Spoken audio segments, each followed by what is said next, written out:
বড় বউয়ের ঘোমটার মধ্যে থেকে মৃদু হাসির শব্দ পাওয়া গেল। খান আষ্টেক, গরম লুচি চুরির ঠুনঠান শব্দের সঙ্গে পাতে পড়ল। আমি বললাম, এত কেন? কি সর্বনাশ! বড় বউ ফিসফিস করে অদূরে ভোজনরত নেপালের কানের কাছে মুখ নামিয়ে কি বললে। তখন যদি নেপাল প্রামাণিকের কথা শুনতাম, সতীলক্ষ্মী স্ত্রীর কথা শুনতাম, তারপরে কতবার এ কথা আমার মনে হয়েছিল, কিন্তু তখন আর উপায় ছিল না।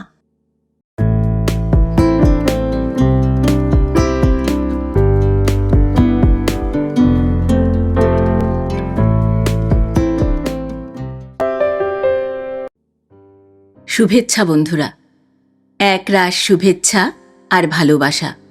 আমি অর্পিতা, আর আপনারা শুনছেন এক ব্যাগ গপ্প ইউটিউব চ্যানেল। বন্ধুরা, শুরুতেই একটা ছোট্ট অনুরোধ। এখনও যারা এক ব্যাগ গপ্প চ্যানেলটি সাবস্ক্রাইব করেননি, তাদের উদ্দেশ্যে বলি, আজই চ্যানেলটি সাবস্ক্রাইব করে সঙ্গে থাকুন, উৎসাহ পাব এগিয়ে চলার। আমরা শুরু করেছিলাম শ্রদ্ধেয় লেখক বিভূতিভূষণ বন্দ্যোপাধ্যায় রচিত অথৈ জল উপন্যাসটি। ইতিমধ্যে আপনারা প্রথম ও দ্বিতীয় পর্ব নিশ্চয়ই শুনে নিয়েছেন। আজ পড়ব অথৈ জল উপন্যাসের তৃতীয় পর্ব। গল্প পাঠ করছি আমি অর্পিতা। শব্দ নির্মাণ করেছেন সাহিত্য সমাহার চ্যানেলের আকাশ। প্রচ্ছদ এঁকেছেন কভারম্যান অভিব্রত। উপস্থাপনায় এক ব্যাগ গপ্প ইউটিউব চ্যানেল। শুরু করছি শ্রদ্ধেয় লেখক বিভূতিভূষণ বন্দ্যোপাধ্যায় রচিত অথৈ জল উপন্যাসের তৃতীয় পর্ব। পরদিন মঙ্গলগঞ্জে যাবার দিন নয়। সুরবালা বললে, ওগো, আজ ওপাড়ার অজিত ঠাকুরপোর মেয়েকে দেখতে আসবে, তোমাকে সেখানে থাকতে বলেছে। আমি বললাম, আজ আমার থাকা হবে না। সুরবালা বললে, কেন, আজ আবার সেখানে? শক্ত রোগী আছে বুঝি? আমি বললাম, না, ওদের বারোয়ারি লেগেছে, আমি না থাকলে চলবে না। মনে মনে কিন্তু বুঝলাম কথাটা খাঁটি সত্যি নয়। আমার সেখানে না থাকলে খুব চলবে। ওদের আছে প্রেসিডেন্ট রামহরি সরকার, ক্লাইভ স্ট্রিটের রঙের দোকানের মালিক গোবিন্দ দাঁ, কলাধরপুরের প্রহ্লাদ সাধু খাঁ, কুদিপুরের প্রেসিডেন্ট আব্দুল হামিদ চৌধুরী, আরও অনেকে। আমাকে ওরা যেতেও বলেনি।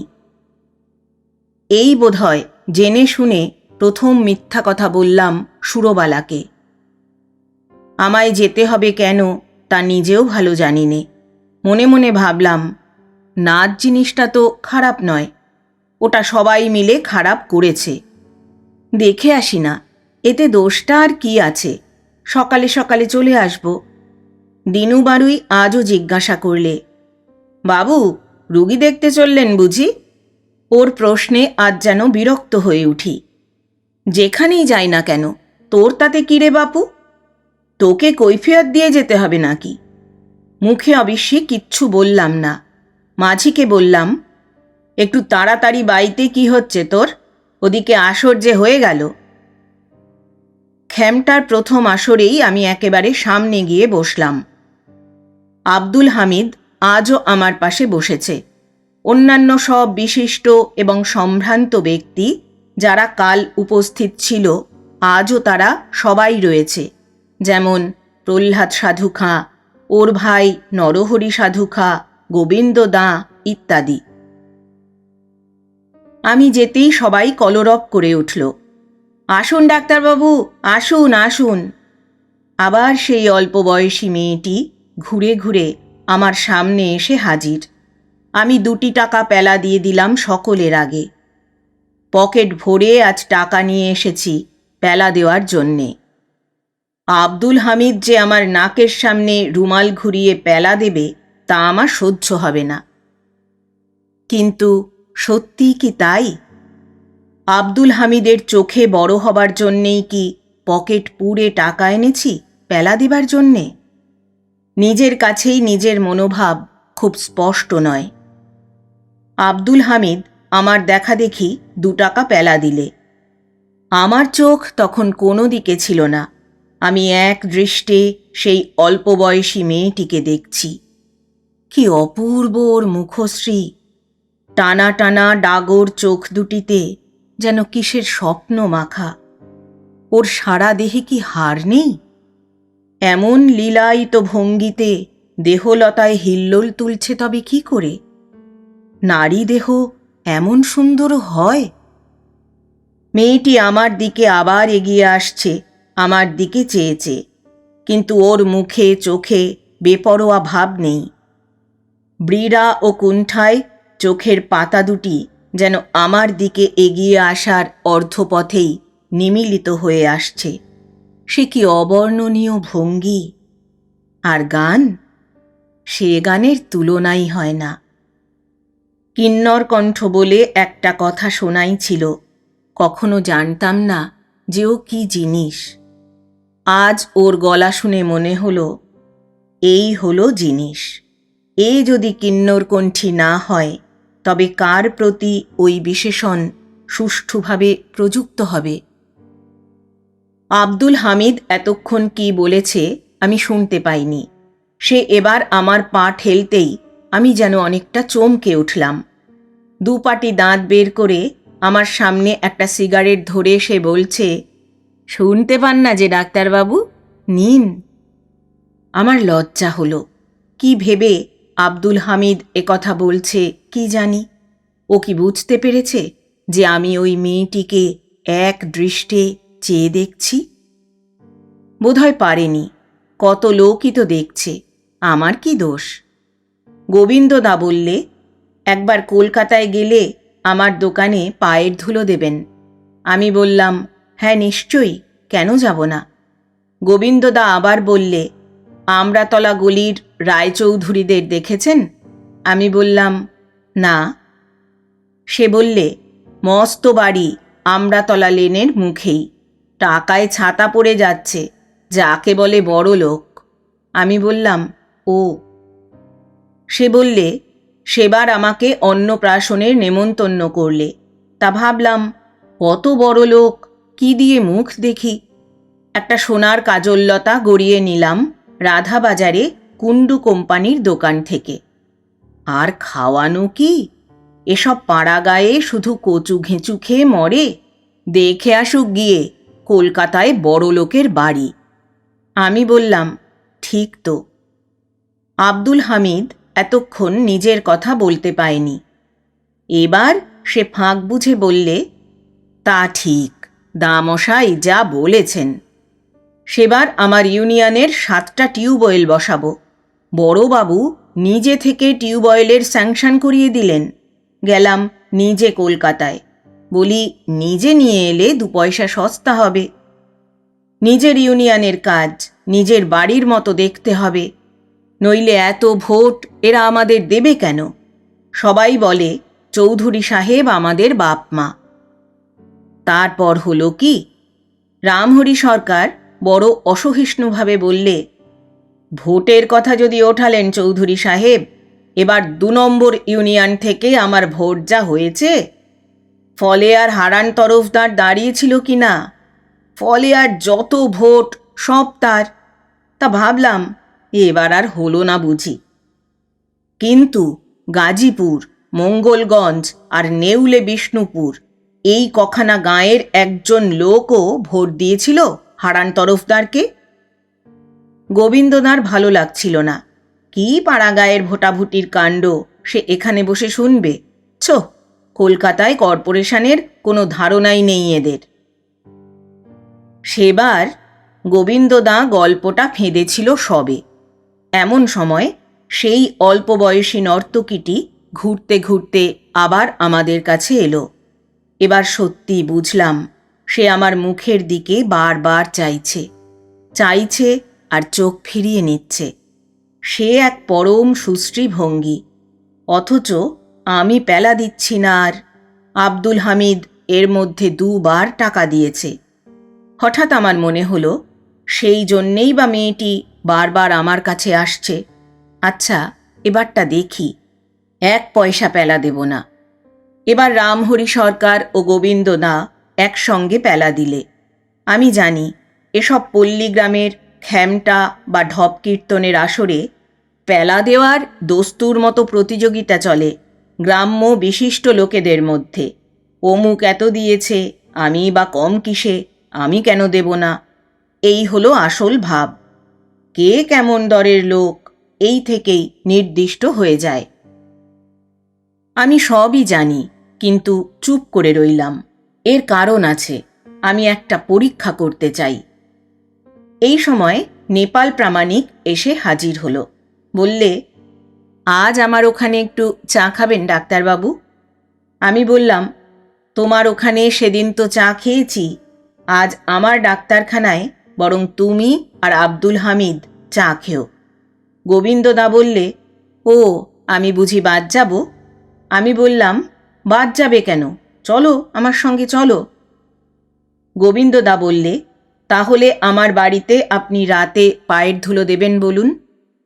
আমি বললাম, এখন সে কথা বলতে পারিনে, কত রাতে আসর ভাঙবে কে জানে।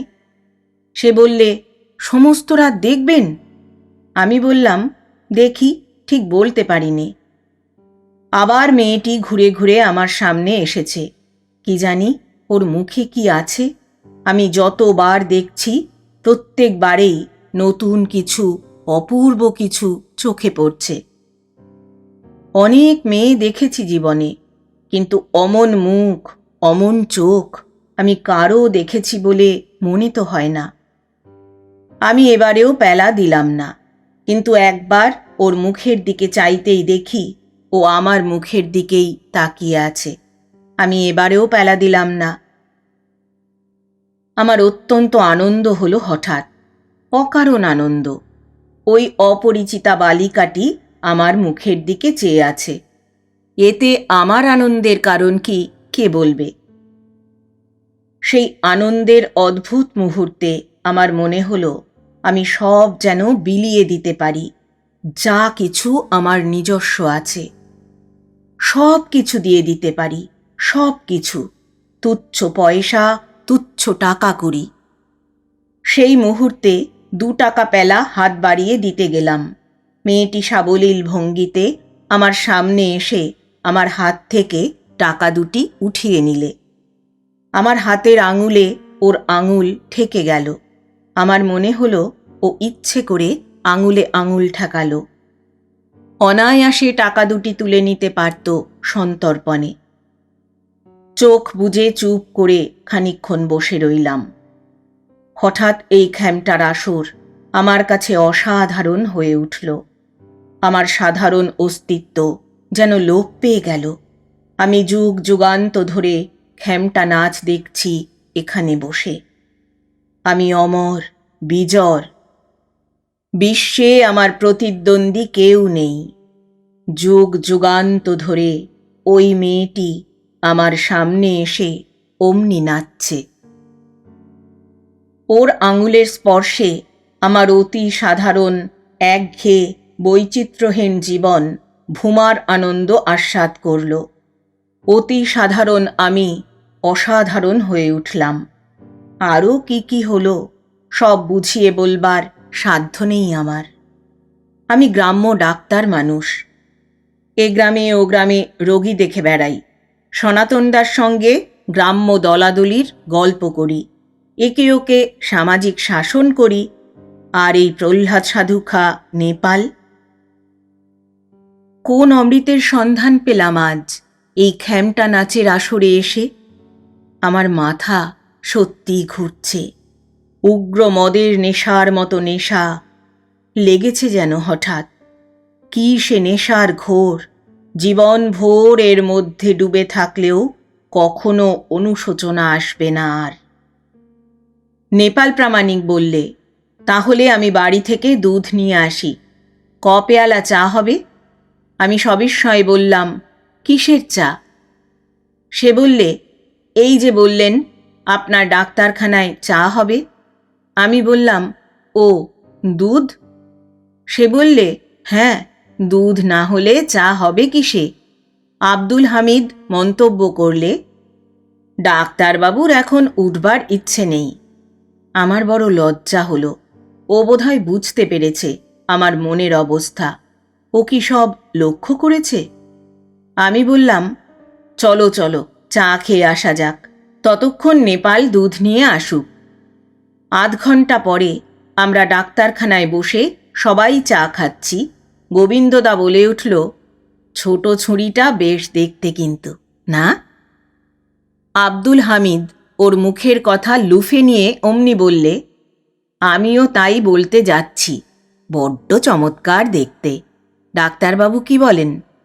আমি বললাম, কে? হ্যাঁ হ্যাঁ, মন্দ নয়। গোবিন্দদা বললে, মন্দ নয় কেন, বেশ ভালো। আমি বললাম, তা হবে। আব্দুল হামিদ বললে, ছুরিটার বয়স কত হবে আন্দাজ? গোবিন্দদা বললে, তা বেশি নয়, অল্প বয়স। আব্দুল হামিদ বললে, কত? গোবিন্দদা বললে, 15 কিংবা 16, দেখলেই বোঝা যায় তো। আব্দুল হামিদ সশব্দে হেসে উঠল, হ্যাঁ, ও সব যথেষ্টই ঘেঁটেছেন আমাদের দামশাই, ওর কাছে আর আমাদের। ওদের কথাবার্তা আমার ভালো লাগছিল না। ওদের ওখান থেকে উঠিয়ে নিয়ে যাবার জন্যেই বললাম, চলো চা খাই গে, রাত হয়ে যাচ্ছে। আমি এখান থেকে অনেক দূর চলে যেতে চাই ওদের সঙ্গ ছেড়ে। ওরা যে মেয়েটির দিকে বারবার চাইবে, এও আমার অসহ্য। সুতরাং ওদেরও সরিয়ে নিয়ে যেতে চাই। নেপাল প্রামাণিক দুধ নিয়ে এলো। আমি সকলকে চা পরিবেশন করলাম। আব্দুল হামিদ বললে, একদিন এখানে ফিস্ট করুন ডাক্তারবাবু, আমি একটা খাসি দেব। গোবিন্দদাও পিছপা হবার লোক নয়। সে বললে, আমি কলকাতা থেকে ভাদুয়া ঘি আনিয়ে দেব। হুজুরিমল রণছোড়লাল মস্ত ঘিয়ের আড়তদার। পোস্তার খাঁটি পশ্চিমে ভাদুয়া, আমার সঙ্গে যথেষ্ট খাতির। আমাদের দোকান থেকে রং নেয় ওরা। সেবার হলো কি, রামহরি সরকার ওকে শেষ করতে না দিয়ে বললে, কিসের পশ্চিমের ঘি? আমার ইউনিয়নে যা গাওয়া ঘি মেলে, তার কাছে ওসব কি বললে ভাদুয়া মাদুয়া লাগে না। 1.5 টাকা সের গাওয়া ঘি, কত চাই? এখনই হুকুম করলে 10 সের ঘি নিয়ে এসে ফেলবে। করুন না ফিস্টি। এরা যে আবার আসরে গিয়ে বসে, এ যেন আমি চাইনে। ছুতো নাতায় দেরি হয়ে যাক, এ আমারও ইচ্ছে। সুতরাং আমি এদের এই স্থূল ধরনের কথাবার্তায় উৎসাহের সঙ্গে যোগ দিলাম। আরও 5 রকম ঘিয়ের কথা হলো। কি কি খাওয়া হবে তার ফর্দ হলো। কবে হতে পারে তার দিন স্থির করতে কিছুটা সময় লাগলো। ওরা আসরে গিয়ে মেয়েটিকে না দেখুক।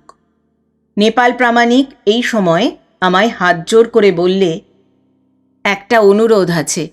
আমার বাড়িতে লুচি ভেজেছে, বড় বউ যত্ন করে ভাজছে আপনার জন্যে, একটু পায়ের ধুলো দিতে হবেই। আমার নিজেরও ইচ্ছে, আর আসরে যাব না। ওর ওখানে খেতে গেলে যে সময় যাবে, তার মধ্যে খ্যামটার আসর ভেঙে যাবে। বললাম, বেশ, তাতে আর কি হয়েছে, চলো যাই। নেপাল প্রামাণিকের বড় চৌচালা ঘরের দাওয়ায় আমার জন্যে খাবার জায়গা করা রয়েছে। নেপাল প্রামাণিকের বড় বউ থালায় গরম লুচি এনে পরিবেশন করলে। বড় ভক্তিমতী স্ত্রীলোক। ব্রাহ্মণের ওপর অমন ভক্তি আজকার কালে বড় একটা দেখা যায় না। আমার সঙ্গে কথা বলে না, তবে আকারে ইঙ্গিতে বুঝতে পারি ও কি বলতে চাইছে। যেমন একবার লুচির থালা নিয়ে এসে চুপ করে দাঁড়িয়ে রইল। আমি বললাম, না মা, আর লুচি দিতে হবে না। নেপালকে আমার অদূরে খাবার জায়গা করে দেওয়া হয়েছে। সে বললে, নিন নিন ডাক্তারবাবু, ও অনেক কষ্ট করে আপনার জন্যে লুচি ভেজেছে। সন্ধে থেকে আমাকে বলছে, ডাক্তারবাবুকে অবিশ্বাস করে খেতে বলবা। বড় বউয়ের ঘোমটার মধ্যে থেকে মৃদু হাসির শব্দ পাওয়া গেল। খান আষ্টেক গরম লুচি চুরির ঠুনঠান শব্দের সঙ্গে পাতে পড়ল। আমি বললাম, এত কেন, কি সর্বনাশ! বড় বউ ফিসফিস করে অদূরে ভোজনরত নেপালের কানের কাছে মুখ নামিয়ে কি বললে। নেপাল আমায় বললে, বড় বউ বলছে ডাক্তারবাবুর ছোকরা বয়স, কেন খাবেন না এই কয়েকখানা লুচি, এই তো খাবার বয়স। আমি বললাম, আমার বয়স সম্বন্ধে মায়ের একটু ভুল হচ্ছে, ছোকরা বড় নই, 35-এর কোঠায় পা দেব আশ্বিন মাসে। আবার ফিসফিস শব্দ। নেপাল তার অনুবাদ করে বললে, বড় বউ হাসছে, বলছে ওর ছোট ভাইয়ের চেয়েও কম বয়স। আমি জানতাম নেপালের 2 সংসার, কিন্তু ওর বড় বউটি সত্যই সুন্দরী। এর আগেও 2 বার দেখেছি বউটিকে। বয়স 40-এর ওপরে হলেও দীর্ঘকাল নিঃসন্তান ছিল বলেই হোক বা যে কারণেই হোক, এখনও বেশ ৮-৬০ গড়ন, দিব্যি স্বাস্থ্যবতী, গায়ের রং 25 বছরের যুবতীর মতো, বেশ শান্ত মুখশ্রী। আমি উত্তর দিলাম, মাকে বলো আর 2খানা পটল ভাজা দিতে। বউটি পটল ভাজা পাতে দিলে এনে।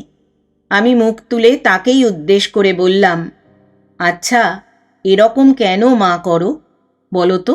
চমৎকার রান্না, কিন্তু নুন দাও না কেন? সেবারও তাই, এবারও তাই। সেবার বলে গেলাম তোমায়, তুমি নুন দিও তরকারিতে, ওতে আমার জাত যাবে না, তবুও নুন দাওনি এবার। বড় বউ এবার খুব জোরে ফিসফিস করলে এবং খানিকক্ষণ সময় নিয়ে। নেপাল হেসে বললে, বড় বউ বলছে ব্রাহ্মণের পাতে নুন দিয়ে তরকারি রেঁধে দেব, সে ভাগ্যই করিনি। এ জন্মে আর তা হয়ে উঠবে না, নরকে পচে মরব শেষে, ছোট জাত আমরা। আমি বললাম, ওসব বাজে কথা। নেপাল বললে, না ডাক্তারবাবু, আপনাদের মত অন্য রকম।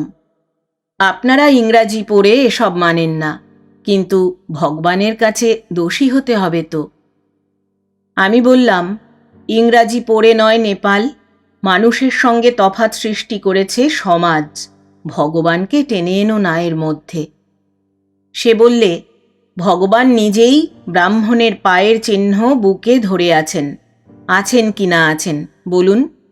আমি বললাম, আমি দেখিনি ভগবানকে, তাঁর বুকে কি আছে না আছে বলতে পারবো না, কিন্তু নেপাল, এটুকু তুমিও জানো, আমিও জানি, তাঁর দেওয়া ছাপ কপালে নিয়ে কেউ পৃথিবীতে আসেনি।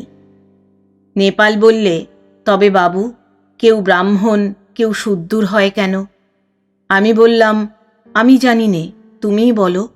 সে বললে, কর্মফল। আপনার সুকৃতি ছিল আপনি ব্রাহ্মণ হয়ে জন্মেছেন, আমার পুণ্যি ছিল না আমি শুদ্দূর হয়ে।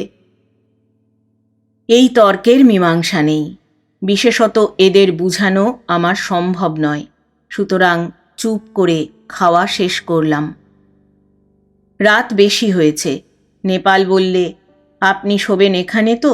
বড় বউ বলছে। আমি বললাম, না, আমি ডিসপেন্সারিতে শোব, রাত বেশি নেই, ভোর রাত্রে নৌকো ছাড়ব। নেপাল বললে, কষ্ট করে কেন শোবেন? বড় বউ আপনার জন্যই ঘরে তক্তপোষে বিছানা পেতে রেখেছে। তখন যদি নেপাল প্রামাণিকের কথা শুনতাম, তার ভক্তিমতী সতীলক্ষ্মী স্ত্রীর কথা শুনতাম, তারপরে কতবার এ কথা আমার মনে হয়েছিল, কিন্তু তখন আর উপায় ছিল না। আমি নেপালের বাড়ি থেকে চলে এলাম ডাক্তারখানায়। নেপাল লণ্ঠন ধরে এগিয়ে দিয়ে গেল। ডাক্তারখানার ওদিকে বারান্দায় নৌকোর মাঝিটা অঘরে ঘুমোচ্ছে। আমি ঘরে ঢুকে নেপালকে বিদায় দিয়ে বিছানা পাতবার জোগাড় করছি, এমন সময় বাইরে গোবিন্দ দা আর আব্দুল হামিদের গলা পেলাম। আব্দুল হামিদ বললে, ও ডাক্তারবাবু, আলো জ্বালুন, ঘুমোলেন নাকি? আমি বললাম, কি ব্যাপার? নিশ্চয়ই এরা চা খেতে এসেছে, কিন্তু এত রাত্রে আমি দুধ পাই কোথায় যে ওদের জন্য চা করি আবার? বিপন্ন মুখে দোর খুলে ওদের পাশের ঘরে বসিয়ে শোয়ার ঘর থেকে লণ্ঠন নিয়ে ডিসপেন্সারি ঘরে ঢুকেই আমি দেখলাম একটি মেয়ে ওদের সঙ্গে। স্বভাবতই আমার মনে হলো কারো অসুখ করেছে, নইলে এত রাত্রে ওরা দুজনে ডিসপেন্সারিতে আসবে কেন? ব্যস্ত সুরে বললাম, কি হয়েছে বলো তো, কে মেয়েটি? গোবিন্দদা বললে, বসুন ডাক্তারবাবু, বসুন, কথা আছে। আমি বললাম, কে বলো তো ওই মেয়েটি? আব্দুল হামিদ দাঁত বের করে হেসে বললে, আপনার রুগী, দেখুন তো। সেই কিশোরী নর্তকীটি। আমার মাথা যেন ঝিমঝিম করে উঠল। মেয়েটির সলজ্জ দৃষ্টি মাটির দিকে নামানো। মনে হলো ওর কপাল ঘেমে উঠেছে ক্লান্তিতে ও সকরুণ কুণ্ঠায়। আমি এগিয়ে এসে বলি, কি ব্যাপার, কি হয়েছে? গোবিন্দদা হ্যাঁ হ্যাঁ করে হেসে উঠল। আব্দুল হামিদের হাসির সুরটা খিক খিক শব্দে নদীর ধারে পুরনো শিমুল গাছে শিক্রে পাখির আওয়াজের মতো। বিরক্ত হয়ে বললাম, বলি কি হয়েছে শুনি না। গোবিন্দদা বললে, মাথা ধরেছে, মাথা ধরেছে, নে গে মাথা ধরেছে, এখন ওষুধ দিন, রোগ সারান। টেবিলের ওপর থেকে স্মেলিং সল্টের শিশিটা তুলে বললাম, এটা জোরে শুঁকতে বলো, এক্ষুনি সেরে যাবে। আব্দুল হামিদ আর একবার শিক্রে পাখির আওয়াজের মতো হেসে উঠল।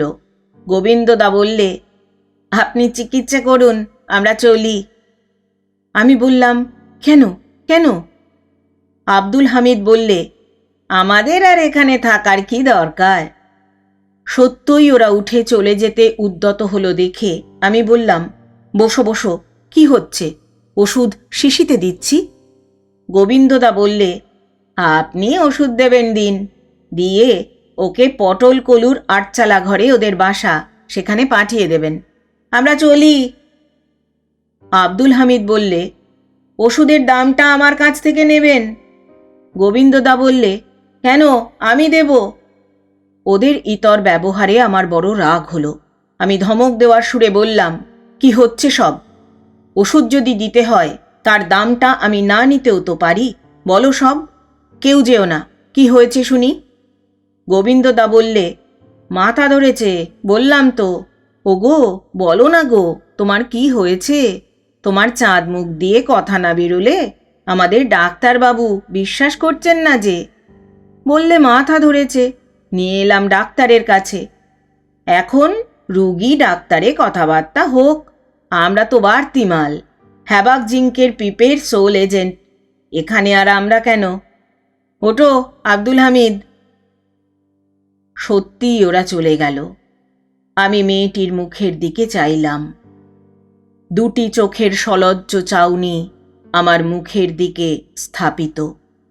এভাবে আমি একা কোনো মেয়ের সঙ্গে মিশতে অভ্যস্ত নই। আমি যেন ঘেমে উঠলাম। তার উপরে অন্য কোনো মেয়ে নয়, যে মেয়েটি কাল থেকে আমার একঘেয়ে জীবনে সম্পূর্ণ নূতনের স্বাদ এনে দিয়েছে, সেই মেয়েটি। হঠাৎ আমি নিজেকে দৃঢ় করে নিলাম, আমি না ডাক্তার, আমার গলা কাঁপবে একটি বালিকার সঙ্গে চিকিৎসক হিসেবে কথাবার্তা বলতে। বললাম, কি হয়েছে তোমার?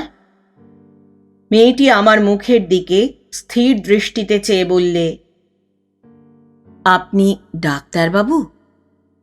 অদ্ভুত প্রশ্ন, এতটুকু মেয়ের মুখে। গম্ভীর মুখে বলবার চেষ্টা করলাম, তবে এখানে কি জন্যে এসেছ, দেখতেই তো পাচ্ছ। আশ্চর্যের উপর আশ্চর্য। মেয়েটি ফিক করে হেসে ফেলে পরক্ষণেই লজ্জায় মুখখানি নিচু করে মুখে আঁচল চাপা দিলে। আঁচল চাপা মুখ আমার দিকে তুলে আবার ফিক করে হেসে উঠল। সে যেন অদ্ভুত ভঙ্গি। সে ভঙ্গির অপূর্ব লাবণ্য আমার বর্ণনা করবার শক্তি নেই। আমার বুদ্ধি যেন লোপ পাবার উপক্রম হল। এমন ধরনের মেয়ে আমি কখনো দেখিনি। মেয়ে দেখেছি সুরবালাকে, শান্ত, সংযত, ভদ্র। দেখেছি শান্তিকে, না হয় নির্জন রাস্তায় অবসর খুঁজে কথা বলে, তাও দরকারি কথা, নিজের গরজে। এমন সাবলীল ভঙ্গি তাদের সাধ্যের বাইরে, তাদের দেহে হয় না, জন্মায় না। ছেলে মানুষ নারী বটে, কিন্তু সত্যিকার নারী। বললাম, হাসছো কেন? কি হয়েছে? সে বললে, মাথা ধরেছে, অসুখ হয়েছে। আমি বললাম, মিথ্যে কথা। সে বললে, হুম, ভারী তো ডাক্তার আপনি। যেন কত কালের পরিচয়, কোনো সংকোচের বালাই নেই। ওর সামনের চেয়ারে বসে ওর হাত ধরলাম। ও হাত টেনে নিলে না। নির্জন ঘরে ও আর আমি। রাত 1টা কিংবা 2টো, কে জানে, কেই বা খবর রাখে। আমার মনে হলো জগতে ওই মেয়েটি আমার সামনে বসে আছে যুগ যুগ ধরে। সারা বিশ্বে 2টি মাত্র প্রাণী, ও আর আমি। আমি বললাম, তোমার নাম কি? সে বললে, কি দরকার আপনার সে খোঁজে? আমি বললাম, তবে এখানে এসেছো কেন? সে বললে, ওষুধ দিন। হাতটা ধরেই রইলেন যে, দেখুন না হাত। আমি বললাম, কিছুই হয়নি তোমার। সে বললে, না, সত্যি আমার মাথা ধরেছিল। আমি বললাম, এখন আর নেই। সে বললে, কি করে বুঝলেন?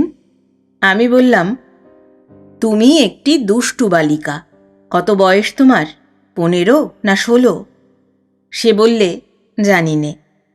আমি ওর হাত ছেড়ে দিয়ে দাঁড়িয়ে উঠে বললাম, তবে এখনই যাও। ওর মুখ থেকে হাসি মিলিয়ে গেল। আমার গলার সুর বোধহয় একটু কড়া হয়ে গিয়েছিল। ভীরু চোখে আমার দিকে পূর্ণ দৃষ্টিতে চেয়ে বললে, রাগ করলেন? না না, রাগ করবেন না, আমার বয়স 16। আমি বললাম, নাম কি? সে বললে, পান্না। ভালো নাম, সুধীরাবালা। আমি বললাম, যার সঙ্গে এসেছ ও তোমার কে হয়? সে বললে, কেউ নয়। ওর সঙ্গে মুজরো করে বেড়াই, মাইনে দেয়, পেলার অর্ধেক ভাগ দিতে হয়। আমি বললাম, কোথায় থাকো তোমরা? সে বললে, দমদমা সিঁথি, বাড়িউলির বাগান বাড়িতে। আমি বললাম, সে আবার কে? সে বললে, বাড়িউলি মাসির টাকায় তো খেমটার দল চলে, থাকতে দেয়, খেতে দেয়, সেই তো সব। আমি বললাম, ওষুধ দেব? মিথ্যে কথা বলে এসেছো কেন? ওই তোমার সঙ্গের মেয়েটা এখানে তোমায় পাঠিয়েছে? সে বললে, না। আমি বললাম, সত্যি বলো, মিথ্যে ভান করছো কেন অসুখের? ও পাঠিয়েছে না? তোমায় শিখিয়ে পড়িয়ে পাঠিয়েছে? মেয়েটি লজ্জায় কেমন যেন ভেঙে পড়ে বললে, তা না, বলেই মুখ নিচু করে মৃদু মৃদু হাসতে লাগল। সঙ্গে সঙ্গে আমার মনে হলো ও সত্যি কথা বলছে। ওর সঙ্গিনী ওকে পাঠায়নি, ছল করে ও নিজেই এসেছে, স্বেচ্ছায় এসেছে। অসুখ বিসুখও নয়, কোনো অসুখ নেই ওর। হঠাৎ মেয়েটি উঠে দাঁড়িয়ে কেমন যেন এক অদ্ভুত স্বরে বললে, আমি চললাম, আপনি বড় খারাপ লোক। বিস্ময় সুরে বললাম, খারাপ? কেন, কি করলাম তোমার? সে বললে, আমি বলিনি তো কিছু। আমি যাই, আসর কোন দিকে? বাপরে, কত রাত হয়ে গিয়েছে, আমায় একটু এগিয়ে দিন না। আমি বললাম, তা পারবো না, আসরে অনেক লোক, তোমার সঙ্গে আমায় দেখতে পেলে কে কি বলবে। আমি পথ দেখিয়ে দিচ্ছি, তুমি যাও, কোনো ভয় নেই। বাজারের মধ্যে চারিদিকে লোক, ভয় কিসের? মেয়েটি চলে যেতে উদ্যত হলে আমার কৌতূহল অদম্য হয়ে উঠল। আমি খপ করে ওর হাত ধরে ওকে সেই চেয়ারখানিতে আবার বসিয়ে দিয়ে বললাম, কেন এসেছিলে, কেন এসেছিলে? না বলে যাবার জো নেই পান্না। এই নামই তো নাকি? রাগ করলে ডাকনাম ধরে ডাকলাম বলে? মেয়েটি হেসে বললে, ডাকুন না, যত পারেন। তুমি এখানে এসে বসে আছো, তোমার সঙ্গের মেয়েটা কি ভাববে? আমি বললাম। সে বললে, ভাবুক গে, আমার তাতে কি? আমি বললাম, তুমি তো দেখছি খুব ছেলে মানুষ, তোমার কথার সুরেই তার প্রমাণ। পান্না চোখের ভুরু ওপর দিকে দুবার তুলে আবার নামিয়ে চোখ নাচিয়ে কৌতুকের সুরে বলল, শেষের দিকে জিজ্ঞাসার সুরটা নিরর্থক। কি সুন্দর হাসি ফুটে উঠল ওর মুখে। আমার হঠাৎ মনে হলো ওকে আমি বুকে টেনে নিয়ে ওর ফুলের মতো লাবণ্য ভরা দেহটা পিষে দিই বলিষ্ঠ বাহুর চাপে। মাথার মধ্যে রক্ত চনচন করে উঠল। আমি চেয়ার ছেড়ে উঠে পড়ি। এই অবস্থা ভালো নয়, ও এখান থেকে চলে যাক। ছি! পান্না, তুমি চলো, এগিয়ে দিয়ে আসি। সে বললে, আপনি বড় মজার লোক, কিন্তু আমি কেন এসেছিলাম জিজ্ঞাসা করলেন না যে? আমি বললাম, তুমি বললে না তো, আবার জিজ্ঞেস করে কি হবে? তুমি 1 নম্বরের দুষ্টু পান্না। সে বললে, পান্না কেন, আমার ভালো নামে ডাকুন না, সুধীরা বালা। আমি বললাম, ওর চেয়ে পান্না ভালো লাগে, সত্যি বলছি। সে বললে, আমিও সত্যি বলছি। আপনাকে আজ রাত্রে। এই পর্যন্ত বলেই কি একটা বলবার মুখে হঠাৎ থেমে গিয়ে ও সলজ্জ হেসে মুখ নিচু করে চুপি চুপি কি কতগুলো কথা আপনা আপনি বলে গেল। আমি বললাম, কি বললে? পান্না বলল, বলছি এই গিয়ে আপনাকে আজ রাত্রিরে। আমি বললাম, আহ, লজ্জায় তো ভেঙে পড়লে, বলো না কি? পান্না বললে, আমার লজ্জা করে না বুঝি? আমি যাই, এগিয়ে দিন। আমি উঠলাম। আমার সম্বিত ফিরে এসেছে। আমি চিকিৎসক। আমার ডাক্তারখানায় সমাগত একটি রোগিণীর সঙ্গে রাত দুপুরে বিশ্রম্ভালাপ শোভা পায় না আমার। 35 বছর বয়স হয়েছে, বিবাহিত ভদ্রলোক। বললাম, চলো না, ওঠো, এগিয়ে দিয়ে আসি। হরিময়রার দোকান পর্যন্ত এসে দেখি আসরের দিকে তখনও মেলা লোকের ভিড়। কেউ পান বিড়ি খাচ্ছে, কেউ জটলা করে গল্প করছে। স্থানীয় বাজারের লোকে এখনও এদিক ওদিক ঘুরে বেড়াচ্ছে। পান বিড়ির দোকান এখনও খোলা। পান্না নিজেই আমার দিকে চেয়ে সলজ্জ কুণ্ঠায় ভদ্রঘরের বধূটির মতো বললে, আপনি যান, লোকের ভিড় রয়েছে, আপনাকে দেখতে পাবে। আমি দাঁড়িয়ে আছি, ও চলে যাচ্ছে। যেতে যেতে হঠাৎ মুখ ফিরিয়ে আমার দিকে চেয়ে বললে, কাল আমাদের শেষ দিন, জানেন তো? আমি বললাম, জানি। পান্না বললে, আপনি আসবেন? আমি বললাম, তা বলতে পারি নে। আজ এত রাত পর্যন্ত জেগে কাল বাড়ির ডাক্তারখানায় রুগী দেখতে হবে। সে বললে, সন্ধ্যের পর কাল আরম্ভ হবে তো, আপনি আসবেন, কেমন তো? তারপরেই মাথা দুলিয়ে বলল, ঠিক ঠিক ঠিক, যাই। আমি কিছু বলবার আগেই পান্না হরিময়রার দোকানের ছেঁচতলার আড়ালে অদৃশ্য হয়ে গেল। ফিরে চলে এলাম ডাক্তারখানাতে। মাথার মধ্যে কেমন করছে। পান্নার সঙ্গে জীবনের যেন অনেকখানি চলে গেল। জীবনকে এতদিনে কিছুই জানিনি, দেখিনি। শুধু ঘুরে ঘুরে মরেছি পাড়াগায়ে ডাক্তারি করে, আর সনাতনদার মতো গেঁয়ো লোকের প্রশংসা কুড়িয়ে। আজ কেন মনে হলো এ জীবন একেবারে ফাঁকা, এতে আসল জিনিস কিছুই নেই। নিজেকে ঠকিয়েছি এতদিন। মাঝি বললে, বাবু, বাড়ি যাবেন তো, নৌকো ছাড়ি? আমি বললাম, একটা শক্ত কেস আছে, যাব কি না তাই ভাবছি। মাঝি বললে, চলুন বাবু, কাল খাওয়া দাওয়া করে চলে আসবেন। কাঠের পুতুলের মতো গিয়ে নৌকাতে উঠলাম। নৌকো ছাড়ল। আমি শুয়ে রইলাম চোখ বুজে। কিন্তু কেবলই পান্নার মুখ মনে পড়ে, তার সেই অদ্ভুত হাসি, সকুণ্ঠ চাউনি। লাবণ্যময়ী কথাটা বইয়ে পড়ে এসেছি এতদিন। ওকে দেখে এতদিন পরে বুঝলাম নারীর লাবণ্য কাকে বলে। কি যেন একটা ফেলে যাচ্ছি মঙ্গলগঞ্জের বারোয়ারি তলায়। যা ফেলে আমি কোথাও গিয়ে শান্তি পাব না। মনে মনে একটা অদ্ভুত কল্পনা জাগল। নিজেই অবাক হয়ে গেলাম আমার এই ধরনের কল্পনার সম্ভাব্যতায়। ডাক্তারি ছেড়ে দিয়েছি, সংসার ছেড়ে দিয়েছি। পান্না যদি আমাকে চায় তবে ওকে নিয়ে চলে গিয়েছি সুদূর পশ্চিমের কোনো অজ্ঞাত ছোট শহরে। পান্নার সীমন্তে সিঁদুর, মুখে সেই হাসি।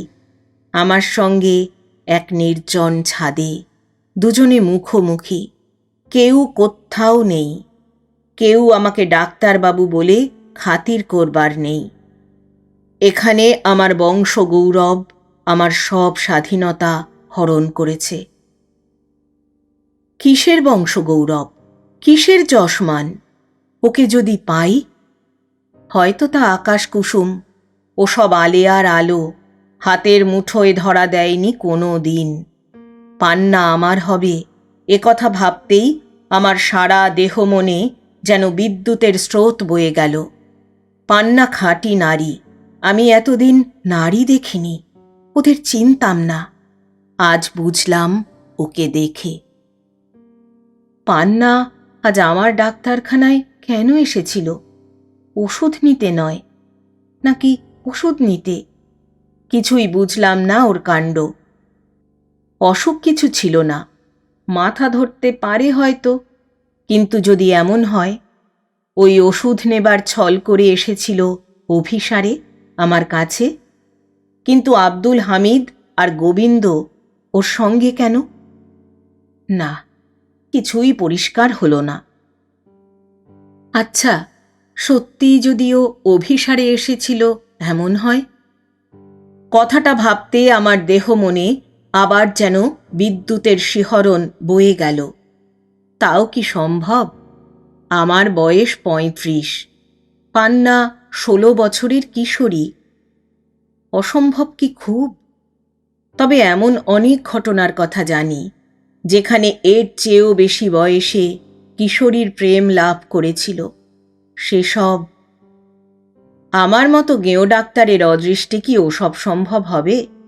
যা নাটক নভেলে পড়েছি তা হবে আমার জীবনে মঙ্গলগঞ্জের মতো অজপাড়া গায়ে? মাথার মধ্যে কেমন নেশা। উঠে নদীর জল চোখে মুখে দিলাম। আমার শরীরের অবস্থা যেন মাতালের মতো। মাঝি বললে, ডাক্তারবাবু ঘুমোননি? আমি বললাম, না বাপু, মাথা গরম হয়ে গিয়েছে না ঘুমিয়ে। সে বললে, চলুন বাবু, বাড়ি গিয়ে খেয়ে দিয়ে ঘুম দেবেন ক্ষণ। আমি তখন ভাবছি এসে ভুল করেছি, না এলেই হতো। যদি এমন কিছু ঘটে বাড়ি গিয়ে, কাল সন্ধেবেলা মঙ্গলগঞ্জে আসা না ঘটে, পান্নার সঙ্গে আর দেখা হবে না। ও চলে যাবে কলকাতায়। তা হবে না, এমনভাবে পান্নাকে আমি হারাতে রাজি নই। বাড়ি এসে স্নান করে একটু মিছরির শরবত খেয়ে বৈঠকখানায় গিয়ে বসেছি। এমন সময় বড় মুখুজ্জের ছেলে হারান এসে বললে, শশাঙ্কদা, একবার আমাদের বাড়ি যেতে হচ্ছে। আমি বললাম, কেন হে, এত সকালে? সে বললে, জামাই এসেছেন, একটু চা খাবে তার সঙ্গে সকালে। আমি বললাম, মাপ করো ভাই, কাল সারা রাত ঘুমোইনি, মঙ্গলগঞ্জে শক্ত কেস ছিল। সে বললে, ভালো কথা। হ্যাঁ হ্যাঁ, মঙ্গলগঞ্জে নাকি বারোয়ারিতে ভালো খ্যামটা নাচ হচ্ছে, কে যেন বলছিল। আমার বুকের ভিতরটা যেন ধড়াস করে উঠল, জিভ শুকিয়ে গেল হঠাৎ। এর কারণ কিছু নয়, মঙ্গলগঞ্জের কথা উঠতেই পান্নার মুখ মনে পড়ল, ওর হাসি, সেই অপূর্ব লীলায়িত ভঙ্গি, মনে পড়ে গেল সব। আমি সামলে নিয়ে বললাম, বারোয়ারি? হ্যাঁ, হচ্ছে শুনেছি। হঠাৎ আমার মনে হলো, খ্যামটা নাচ শুনে হারান যদি আজ আমার নৌকোতেই মঙ্গলগঞ্জে যেতে চায় তবে সব মাটি। এতক্ষণে আমি আজ যাবই ঠিক করে ফেলেছি। পান্নার সঙ্গে দেখা করার কোনো সুবিধে হবে না অপরদের সামনে। এমনকি হয়তো নাচের আসরেই যেতে পারবো না। সুতরাং উক্তিটি শুধরে নেবার জন্যে বললাম, কিন্তু সে কাল বোধহয় শেষ হয়ে গিয়েছে। হারান বললে, শেষ হয়ে গিয়েছে? উদাসীন সুরে বলি, তাই শুনছিলাম। আমার তো ওদিকে যাওয়া টাওয়া নেই, লোকে বলছিল। হারান বললে, হ্যাঁ, তুমি আবার যাবে খেমটার আসরে নাচ দেখতে? তোমাকে আমি আর জানি না, তাছাড়া তোমার সময়ই বা কোথায়? তাহলে চলো একটু চা খেয়ে আসবে। আমি বললাম, না ভাই, আমায় মাপ করো, হাতে অনেক কাজ আজকে। একটু পরে সনাতনদা এসে বললে, কাল নাকি সারা রাত কাটিয়েছ মঙ্গলগঞ্জে? কি কেস ছিল? বিরক্তির সঙ্গে বললাম, ও ছিল একটা। সনাতনদা বললে, আজ যাবে নাকি আবার? আমি বললাম, এত খবর তোমায় দিলে কে? কেন বলো তো, গেলে কি হবে? সনাতনদা একটু বিস্মিতভাবে আমার দিকে চাইলে। এই সামান্য প্রশ্নে আমার বিরক্তির কারণ কি ঘটতে পারে বোধহয় ভাবলে। বললে, না না, তাই বলছিলাম। আমি বললাম, হ্যাঁ, যেতে হবে। কেন বলো তো? যা ভয় করছিলাম। সনাতনদা বলে বসল, আমাকে নিয়ে যাবে তোমার নৌকোতে? নাকি ভালো বারোয়ারি গান হচ্ছে মঙ্গলগঞ্জে, একটু দেখে আসতাম। আমার বুক ঢিপ ঢিপ করে উঠল। বললাম, কে বললে ভালো? রামও বাজে খেমটা নাচ হচ্ছে কলকাতার খেমটাউলিদের। সনাতনদা জানে আমি নীতিবাগী শ্লোক, সুতরাং আমার সামনে সে বলতে পারলে না যে খেমটা নাচ দেখতে যাবে। আমিও তা জানতাম। খেমটা নাচের কথা শুনে সনাতনদা তাচ্ছিল্যের সুরে বললে, খেমটা? ঝাঁটা মারো, ও আবার ভদ্রলোকে দেখে। তুমি গিয়েছিলে নাকি?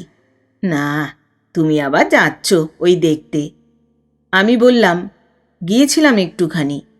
সনাতনদা সবিস্ময়ে আমার দিকে চেয়ে বললে, তুমি? হেসে বললাম, হ্যাঁ গো, আমি।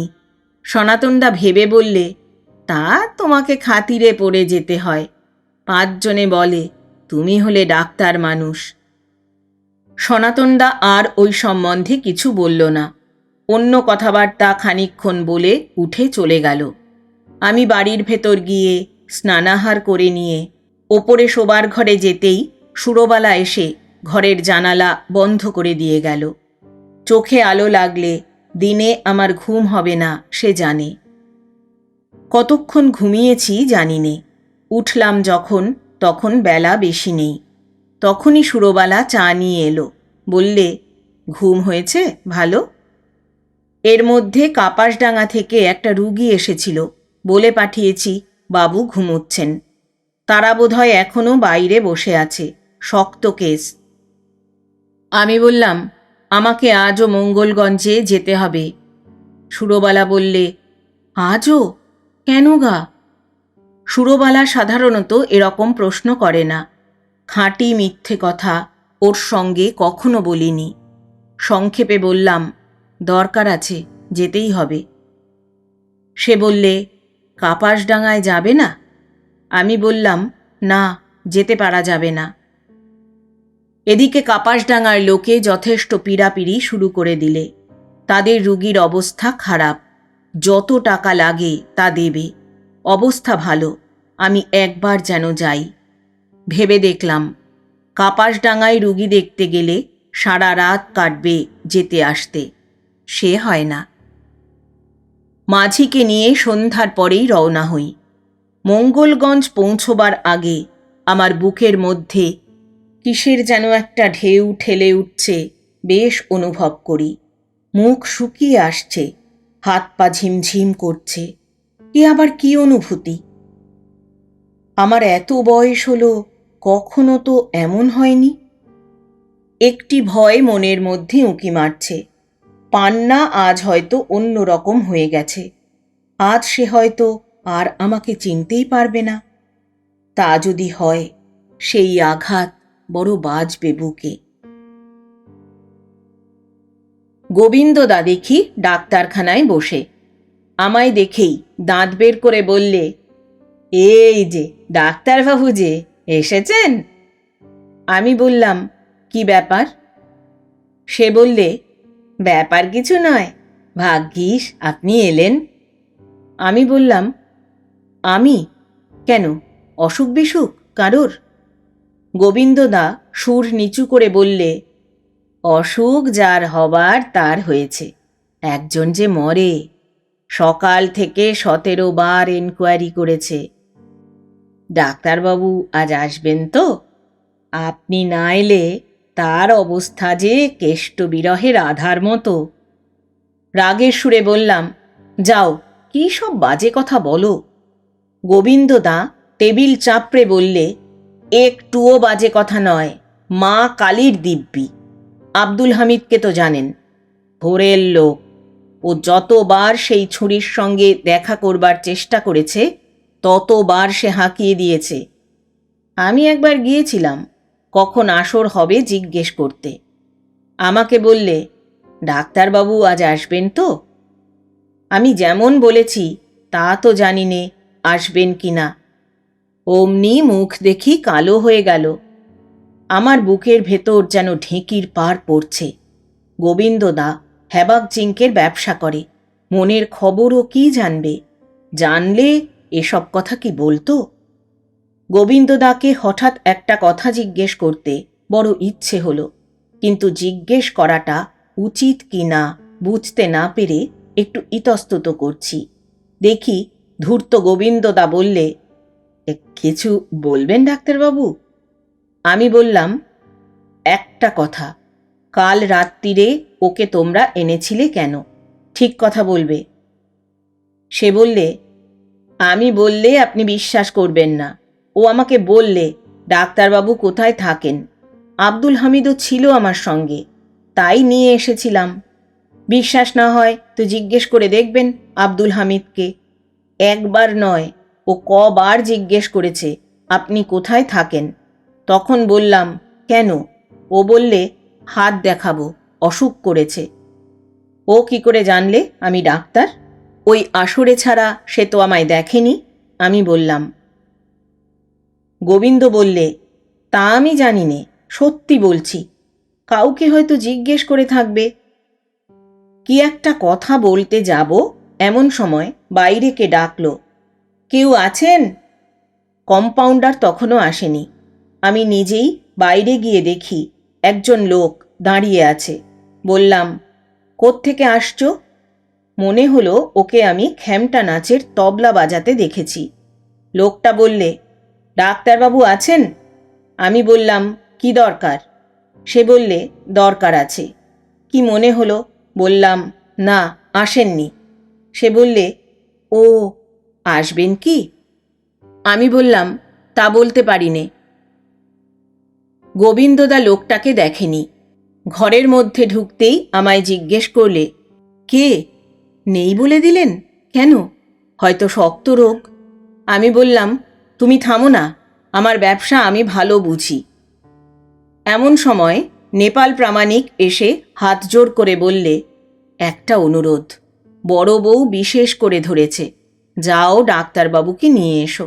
রাত্রিরে যদি এখানে থাকতে হয় তবে চলুন আমার কুটিরে, একটু কিছু খেয়ে আসবেন। বেশ লোক এই নেপাল ও তার স্ত্রী। কিন্তু আজ আমার যাওয়ার তত ইচ্ছে ছিল না। গোবিন্দদা বললে, যান না, নাচ শুরু হবে সেই 10টায়। হ্যাঁ নেপালদা, বলি আমাদের মতো গরিব লোকের কি জায়গা হয় না তোমাদের বাড়ি? নেপাল ব্যস্ত সমস্ত হয়ে বললে, হ্যাঁ হ্যাঁ, চলো না, চলো। আমরা সবাই মিলে নেপালের বাড়ি এসে চা খেলাম। চায়ের সঙ্গে চিঁড়ে ভাজা ও নারকেল কোড়া। একটু পরে গোবিন্দদা উঠে চলে গেল। আমি একাই বসে আছি। এমন সময় গোবিন্দদা আবার এলো। আমায় বললে, একটু বাইরে আসুন। আমি বললাম, কি? সে বললে, আপনি সেই যে লোকটাকে ডাক্তার নেই বলে দিয়েছিলেন, সে কে জানেন? সে হলো ওদের খেমটার দলের লোক। আপনি আসবেন না শুনে পান্নার মন ভারী খারাপ হয়ে গেছে। আমি বললাম, চুপ চুপ, এখানে ওসব কি কথা? কে বললে তোমায়? গোবিন্দদা বললে, আরে গরিবের কথাটাই শুনুন। তিনি নিজেই আমাকে এইমাত্র ডেকে বললেন ডাক্তারবাবু এসেছেন কিনা। দেখে আসছি বলে তাই এলাম আপনার কাছে। এখন একটা মজা করা যাক। আমি গিয়ে বলি আপনি আসেননি। আমি বললাম, তারপর? গোবিন্দদা বললে, তারপর আপনি হঠাৎ আসরে গিয়ে বসে প্যালা দিতে যাবেন। বেশ মজা হবে, কেমন? আমি বললাম, না, ও আমার ভালো লাগে না। ও করে কি হবে? সে বললে, করুন করুন, আপনার হাতে ধরছি। আমি বললাম, বেশ যাও, তাই হবে। নেপালের ভক্তিমতী স্ত্রী খুব যত্ন করে আমাকে খাওয়ালো। বড় ভালো মেয়ে, সামনে বসে কখনো কথা বলে না, কিন্তু আড়াল থেকে সুখ সুবিধে দেখে। গরম গরম লুচি এক একখানা করে ভেজে পাতে দেওয়া, দুধ গরম আছে কিনা দেখা, সব বিষয়ে নজর। দুদিন এখানে খেলাম। প্রতিদানে কি দেওয়া যায় তাই ভাবছি। একটা কিছু করা দরকার। আহারাদির ঘণ্টা দুই পরে আসর বসল। আমাকে গোবিন্দদা ডাকতে এলো। ওর সঙ্গে গিয়ে আসরে বসলাম। একটু পরে পান্না ও তার সঙ্গিনী সাজসজ্জা করে আসরে ঢুকল। আমি লক্ষ্য করে দেখছি, পান্না এসেই আসরের চারদিকে একবার দেখলে। আমি বসেছি আব্দুল হামিদের পেছনে। প্রথমটা আমায় ও দেখতে পেলে না। ওর কৌতূহলী চোখ দুটি যেন নিষ্প্রভ হয়ে গেল। সেটা আমার দৃষ্টি এড়াল না। পান্না গাইতে গাইতে কখনো পিছিয়ে যায়, কখনো এগিয়ে যায়।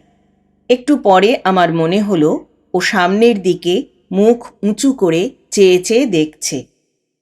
গোবিন্দদা আমাকে ঈষৎ ঠেলা দিয়ে মৃদুস্বরে কি বললে, ভালো শুনতে পেলাম না। ও সত্যি সত্যি আমাকে খুঁজছে। আমার কত বয়স হয়েছে, ও কতটুকু মেয়ে? আমার বিরহ অনুভব করবে ওর মনের মধ্যে? আর একটা নেশা আমায় পেয়ে বসল, মদের নেশার চেয়েও বেশি। নাচের আসরে বসে আমি দুনিয়া ভুলে গেলাম। কেউ কোথাও নেই, আছে পান্না, আছি আমি। ওই সুন্দরী কিশোরী আমাকে ভালোবাসে। এ বিশ্বাস করিনি এখনো মনে প্রাণে, তবুও ভাবতে ভালো লাগে, নেশা লাগে। হয়তো এটা আমার দুর্বলতা, আমার বুভুক্ষিত হৃদয়ের আকুতি। কখনো কেউ আমায় ওরকম ভালোবাসেনি। সুরবালা, সে আছে ওই পর্যন্ত। কখনো তাকে দেখে আমার এমন নেশা আসেনি মনে। নাচের আসর থেকে উঠে চলে এলাম, গোবিন্দদার প্রতিবাদ সত্ত্বেও। ওরা কি বুঝবে আমার মনের খবর? ওরা স্থূল জিনিস দেখতে অভ্যস্ত, স্থূল জিনিস নিয়ে কারবার করতে অভ্যস্ত। ওদের ভাষা আমি বুঝি না। ডাক্তারখানায় এসে দেখি কেউ নেই। কম্পাউন্ডার গিয়ে বসেছে খেমটার আসরে, চাকরটাও তাই। গিয়ে আলো জ্বালি, বসে বসে স্টোভ ধরিয়ে একটু চায়ের ব্যবস্থা করি। পুরানো খবরের কাগজ একখানা পড়েছিল টেবিলে, তাই দেখি উল্টে পাল্টে। ওই গোবিন্দদা আবার এসে টানাটানি না করে। ও কি বুঝবে আমার মনের খবর? মাঝি কোথা থেকে এসে দাঁড়িয়ে বললে, বাবু চা খাচ্ছেন, একটু দেবেন মোরে? কিসে করে খাবে? নিয়ে এসো একটা কিছু। সে বললে, নারকলের মালা একটা আনবো বাবু? আমি বললাম, যা হয় করো। সে বললে, বাবু বাড়ি যাবেন না? আমি বললাম, না, সকালের দিকে খোঁজ করিস, এখন ঘুমিয়ে নিগে যা। মাঝির সঙ্গে কথা বলে আমি বাস্তব জগতের সংস্পর্শে এলাম, যেই জগতে আমি গ্রাম্য ডাক্তারি করে খাই। সেখানে প্রেমও নেই, চাঁদের আলোও নেই, কোকিলের ডাকও নেই। কড়া চা খেয়ে ভাবি একটু ঘুমুব। মাঝিও চলে গেল, সম্ভবত ঘুমুতে গেল। এমন সময় নেপাল দৌড় ঠেলে ঘরে ঢুকল। আমি বললাম, কি নেপাল, এত রাতে? সে বললে, বাবু আপনি শোবেন, তাই ভাবলাম এখানে মশারি নেই, আমার বাড়ি যদি, বউ বলে দিলে। আমি বললাম, তোমার বউ কোথায়, খেমটার আসরে নাকি? নেপাল জিভ কেটে বললে, রামো, বড় বউ কখনো ওসব শুনতে যায় না। আমি বললাম, শুনে বড় সুখী হলাম নেপাল, না যাওয়াই ভালো। সে বললে, বাবু, একটা কথা বলি, আব্দুল হামিদ আর গোবিন্দদার সঙ্গে আপনি মিশবেন না, ওরা লোক ভালো না। আমি বললাম, সে আমি জানি। সে বললে, বড় বউ বলছিল। আমি বললাম, কি বলছিলেন? সে বলছিল ডাক্তারবাবুকে বলে দিও যেন ওদের সঙ্গে না মেশেন, ওরা কুপথে নিয়ে যাবে তাকে। কত লোককে যে ওরা খারাপ করেছে আমার চোখের ওপর, তার কি বলবো আপনাকে ডাক্তারবাবু।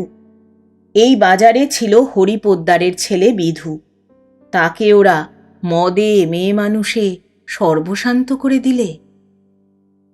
আমি বললাম, ওসব কিছু নয় নেপাল, নিজের ইচ্ছে না থাকলে কেউ কখনো কোথাও যায় না। ওসব ভুল কথা, আমার ইচ্ছার বিরুদ্ধে কেউ আমায় খারাপ করতে পারে না যেন।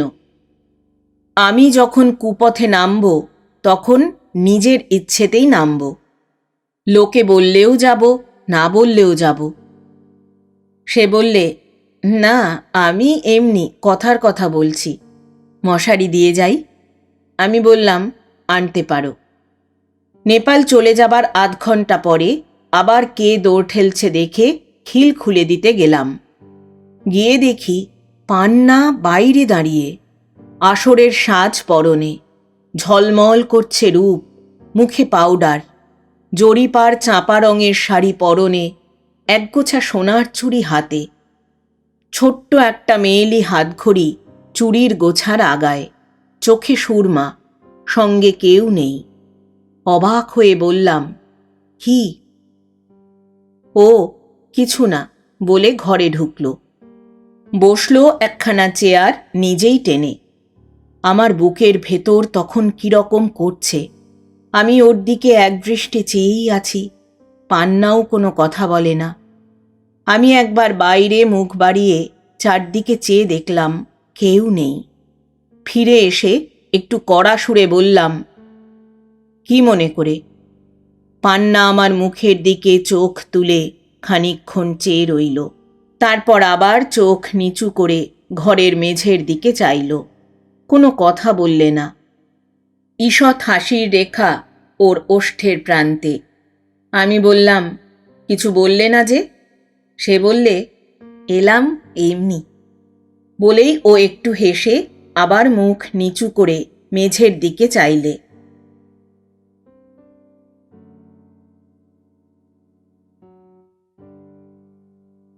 এতক্ষণ শুনলেন শ্রদ্ধেয় লেখক বিভূতিভূষণ বন্দ্যোপাধ্যায় রচিত অথৈ জল উপন্যাসের তৃতীয় পর্ব। গল্প পাঠ করলাম আমি অর্পিতা। শব্দ নির্মাণ করেছেন সাহিত্য সমাহার চ্যানেলের আকাশ। প্রচ্ছদ এঁকেছেন কভারম্যান অভিব্রত।